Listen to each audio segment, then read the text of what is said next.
और एक्सप्लेन करने वाले हैं जिसका स्टीरिक नंबर 4 हो।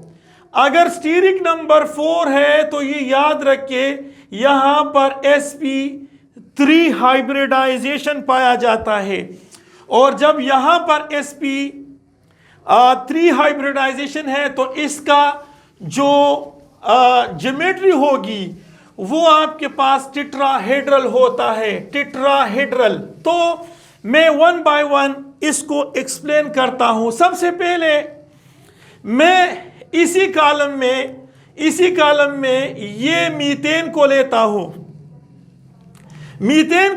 हूं, तो Z की वैल्यू मीथेन की, तो ये मीथेन है, इसका ये हाफ है, और ये देखिए कार्बन जो है belongs to group number 4 and it has 4 valence shell electron, तो ये 4 है, और इसके साथ मोनोवेलेंट भी 4 है, तो ये 4 + 4 तो ये 8 बन जाता है, और 8 को 2 पे डिवाइड कर दो तो ये 4 बन जाता है, और जब 4 आ जाए तो इसमें आपके पास sp3 हाइब्रिडाइजेशन होता है।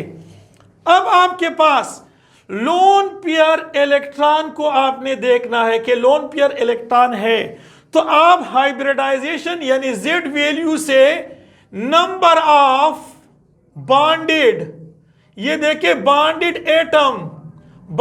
Atom on a central atom, इससे आप माइनस कर दे तो होगा क्या कि जो आपके पास Z की वैल्यू है वो 4 है, और मीथेन में आपके पास ये कार्बन है, यहां आपके पास हाइड्रोजन, यहां पर हाइड्रोजन, यहां आपके पास हाइड्रोजन, और एक हाइड्रोजन यहां पर है, तो इसके साथ बॉन्डेड एटम कार्बन के साथ वो भी 4 है, तो 4 - 4 तो ये आपके पास बनता है 0, तो लोन पेयर इलेक्ट्रॉन नहीं है।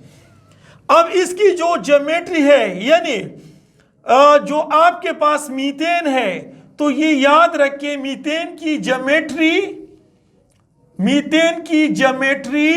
और मीथेन का शेप, मीथेन की ज्योमेट्री और शेप ये दोनों टेट्राहेड्रल होता है, और यहां एंगल 109.5 डिग्री का होता है।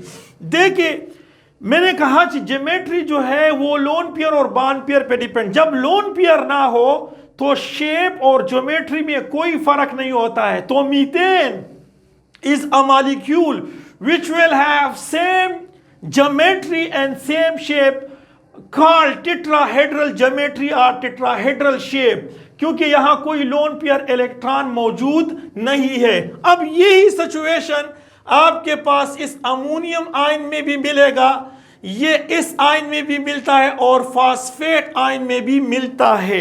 अब आपके पास है एक NH3, ये NH3 जो एग्जाम्पल है इसको मैं ले रहा हूं, और ये NH3 भी आपके पास इसका स्टीरिक नंबर 4 है, और यहां पर sp3 हाइब्रिडाइजेशन मौजूद है। देखिए आपके पास उसी तरह से जो अमोनिया है इसकी हम हाइब्रिडाइजेशन सबसे पहले मालूम करते हैं, और फिर इसकी स्ट्रक्चर के बारे में भी और इसकी ज्योमेट्री और शेप के बारे में एक्सप्लेन करते हैं। आपके पास है अमोनिया, तो अमोनिया की जो Z की वैल्यू है, तो देखिए ये हाफ है, और इस अमोनिया में जो नाइट्रोजन है it belongs to group number 5, तो इसके जो 5 है तो आउटर मोस्ट में भी 5 इलेक्ट्रॉन है, और यहां पर मोनोवेलेंट, ये मोनोवेलेंट 3 है, तो इससे 8 आता है, और ये 2 पे डिवाइड कर दो तो 4 आता है। लिहाजा अमोनिया में आपके पास sp3 हाइब्रिडाइजेशन है, और इसमें Z की जो वैल्यू है वो 4 है। तो लोन पेयर इलेक्ट्रॉन अगर आप मालूम करना चाहे तो किस तरह से, Z की वैल्यू से आप निकाल दे bonded atoms on central atom, जो सेंट्रल एटम के साथ बॉन्डेड एटम्स है उसको निकाल दो, तो आपके पास अमोनिया की Z की वैल्यू 4 है, और इसके साथ अमोनिया के साथ आप देखिए ये आपके पास अमोनिया है, ये देखिए ये आपके पास अमोनिया, ये आपके पास है अमोनिया, ये अमोनिया है, और यहां आपके पास ये जो अमोनिया है, ये जो अमोनिया है, यहां पर आपके पास लोन पेयर इलेक्ट्रॉन मौजूद है, यहां पर लोन पेयर इलेक्ट्रॉन। क्योंकि इस नाइट्रोजन के साथ बॉन्डेड एटम 3 है, 1 2 3, तो 3 निकाल दो, इससे आता है 1। तो लोन पेयर इलेक्ट्रॉन Z की वैल्यू से बॉन्डेड एटम को निकाल दे तो 1 आता है। तो इसका शेप ट्राइगोनल पिरामिडल होता है। तो अब देखिए सारी इसकी जो ज्योमेट्री है, तो अमोनिया जो NH3 है, इसकी जो ज्योमेट्री है, ज्योमेट्री जो है वो टेट्राहेड्रल है, ज्योमेट्री जो है वो टेट्राहेड्रल है, ये टेट्राहेड्रल है। क्योंकि ये लोन पेयर और बॉन्ड पेयर यानी हाइब्रिडाइजेशन या स्टीरिक नंबर या Z वैल्यू पे डिपेंड करता है, जबकि आपके पास इसका जो शेप है, इसका शेप जो है वो याद रखिए इस लोन पेयर इलेक्ट्रॉन पे डिपेंड नहीं करता है। तो शेप जो है वो ट्राइगोनल पिरामिडल है, ट्राइगोनल पिरामिडल है। तो ये सिचुएशन आपके पास इस वाले मॉलिक्यूल्स में भी मिल जाता है। अब हम जिसका स्टीरिक नंबर 4 हो उसकी तरफ जाते हैं। स्टीरिक नंबर 4 हो तो इसकी तरफ आते हैं, और इसमें हम एग्जांपल ले लेते हैं वाटर की, H2O की। तो H2O की हम एग्जांपल ले लेते हैं, और सबसे पहले इसकी Z वैल्यू फाइंड आउट करते हैं। ये देखिए इसकी Z वैल्यू फाइंड आउट करते हैं किस तरह से। तो आपके पास है H2O की Z वैल्यू, अब देखिए हाफ है। ऑक्सीजन जो है इसकी वैलेंस शेल, क्योंकि ये सेंटर में है तो इसका वैलेंस शेल इलेक्ट्रॉन वो 6 है, और इसके साथ मोनोवैलेंट 2 है, तो यहां पर 8 आता है। 8 को 2 पे डिवाइड कर दो तो 4 आता है। तो समझो कि आपके पास जो वाटर है इसमें sp3 हाइब्रिडाइजेशन है, क्योंकि इसकी Z वैल्यू जो है वो 4 है।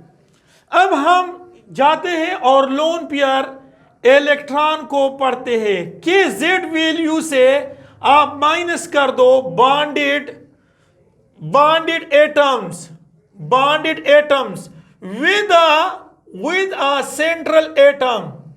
अब आपके पास जो Z की वैल्यू है वो 4 है, और ऑक्सीजन के पास जो वाटर है इसके पास बॉन्डेड एटम 2 है, तो ये 2 हो गया। तो यहां पर 2 आता है, तो लोन पेयर इलेक्ट्रॉन आपके पास 2 है। वाटर में ऑक्सीजन के इर्द गिर्द 2 लोन पेयर इलेक्ट्रॉन है, इस तरह से। तो देखिए अगर मैं इसका स्ट्रक्चर ड्रा करूं तो अब देखिए ये आपके पास है एक H2O मॉलिक्यूल्स। ये देखिए आपके पास ये वाला लोन पेयर इलेक्ट्रॉन और ये लोन पेयर इलेक्ट्रॉन। तो यहां आप देखिए इसका जो H2O है, तो इसकी जो ज्योमेट्री है वो टेट्राहेड्रल है, और इसका जो शेप है वो बेंड शेप है या वी शेप है। क्योंकि आप इसको छुपा लो या इसको हटाओ लोन पेयर को, तो जब लोन पेयर को हटाओगे तो ये देखिए ये आपके पास वी शेप बनेगा, वी की तरह बनेगा या बेंड शेप बनेगा। तो शेप वाटर का बेंड शेप है, लेकिन इसकी ज्योमेट्री जो है वो टेट्राहेड्रल है, क्योंकि ज्योमेट्री जो है वो स्टीरिक नंबर या Z वैल्यू या हाइब्रिडाइजेशन या लोन पेयर और बॉन्ड पेयर दोनों पे डिपेंड करता है। तो ये सिचुएशन आपके पास हाइड्रोजन सल्फाइड में भी है और इस स्पीशीज में भी मौजूद है।